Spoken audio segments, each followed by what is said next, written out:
ನಮಸ್ಕಾರ. ಇವತ್ತು ಲೋಕಸಭಾ ಚುನಾವಣೆ ಎಮ್ಗೊಳಹಳ್ಳಿ ಇರ್ನಿ ಪಂಚಾಯತಿ ಎಮ್ಗೊಳಹಳ್ಳಿ ಸಾಧಾರಣವಾಗಿ ಇವಾಗ 3-3.5 ಸಮಯದಲ್ಲಿ ಒಂದು 60-65% ವೋಟ್ ಆಗಿದೆ. ಶಾಂತಿಯುತವಾಗಿ ಆಗಿದೆ. ಬಿಸಿಲು ಬೇಗ ಜನ ನಿಧಾನಕ್ಕೆ ಒಂದು ವೋಟ್ ಮಾಡ್ತಾ ಇದ್ದಾರೆ. ಸಾಯಂಕಾಲದೊಳಗಡೆ ಮ್ಯಾಕ್ಸಿಮಮ್ ಒಂದು 80% ಮತದಾನ ಆಗುವ ಸಾಧ್ಯತೆ ಇದೆ.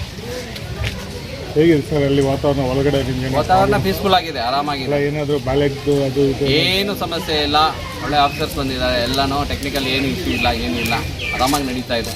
ಬಿಸಿಲು ಒಂದೇ ಸಮಸ್ಯೆ, ಏನು ಅಭಾವ. ಶಾಂತಿಯುತವಾಗಿ ನಡೀತಾ ಇದೆ, ಆರಾಮಾಗಿದೆ. ಮೂಡಲಕಿರಣ ಯೂಟ್ಯೂಬ್ ಚಾನಲ್ ಅನ್ನು ತಪ್ಪದೇ ಸಬ್ಸ್ಕ್ರೈಬ್ ಮಾಡಿ, ಲೈಕ್ ಮಾಡಿ, ಶೇರ್ ಮಾಡಿ. ನಮ್ಮ ಮುಂಬರುವ ಎಲ್ಲಾ ವಿಡಿಯೋಸ್ಗಳಿಗಾಗಿ ಪಕ್ಕದಲ್ಲೇ ಇರುವ ಬೆಲ್ ಬಟನ್ ಅನ್ನು ಒತ್ತಿ.